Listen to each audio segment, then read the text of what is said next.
Hey everybody, this is Kraig, and I just wanted to talk to you about fertilizers. We get a lot of questions about fertilizers. What fertilizer should I use? What type of fertilizer? A liquid, a water soluble, a granular? There's a lot of different choices, and you can certainly ask us in the stores and we can steer you to the right varieties. But what I wanted to show you today is just kind of some basic stuff to look at on fertilizers. All fertilizers have three numbers, and that is called the NPK. That stands for nitrogen, phosphorus, and potassium. And what these do is they're going to help different parts of the plant grow, or they're going to do different things to help the plant grow, I should say. So nitrogen is where you're going to get your vegetative green growth. The plant's going to grow a lot if you give it a lot of nitrogen.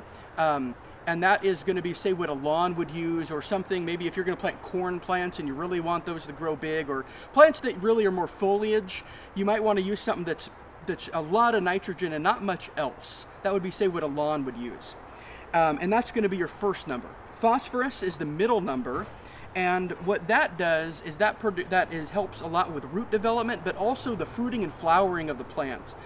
So many times when we get to the time of year, say with a hanging basket, or maybe our vegetables, where the plants are big enough, we have them to the size we want. We just want that fruit production. We just want them to keep flowering, right?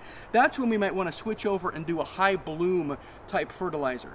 And you'll notice this is a fertilizer. This here is a 1-3-1, so it's a lot more. It's 3 times as much phosphorus as nitrogen. That is the other thing you really want to be looking at and really focusing on. The third number, your potassium, is kind of for the all-around health of the plant. Really important in some plants more than others to get quite a bit. But usually you don't have to worry a whole lot about that. You're not normally going to come in, especially for a vegetable, and say, I've got to have, a really high potassium fertilizer. Usually you're going to be focusing on what is the nitrogen, what is the phosphorus. Now, there's a lot of things we can talk about with fertilizers. We have organics, we have non-organics. A lot of things to look at. But what I would just encourage you is when you're going to come in, you're going to be picking out your tomato plants, you're going to be picking out your flowers. I would always recommend somebody go looking at the numbers, something that's pretty across the board, even ratios. So this is an all-purpose, it's a 3-2-3. Sometimes you're going to see that as a 10-10-10 or a 12-12-12 or a 5-5-5 or any numbers you can pick. Even numbers, that even ratio is a good all-purpose. Like I said, you can start out the year with promoting vegetative growth, end the year with promoting some of that bloom and fruiting and flowering. But if you come in, get a good all-purpose fertilizer, it's going to get most of the season what you're going to want it to do.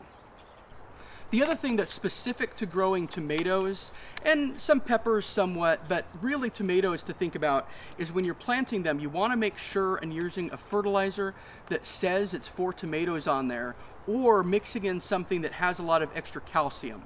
And the reason for that is that tomatoes are prone to, especially the larger type of tomatoes, are prone to getting what's called blossom end rot. And that's when there's not enough calcium in the soil and in the plant, and the actual cell walls on the blossom end, the butt end of the tomato, begin to break down, and you get a scab or a real rotten look on the back of that. That's really hard to come back from. There's some things we can do in season, and if you have that happening this year, you can come in and talk to us, and we might be able to help you out and get you something that might be able to work for you. But it's a whole lot easier to prevent it than it is to treat it. And so I would come in, if you're coming in, look for something like a GMB tomato and vegetable fertilizer, something that has the name tomato in it, because that will have the extra calcium added, and you won't have to worry about the blossom end rot in the future.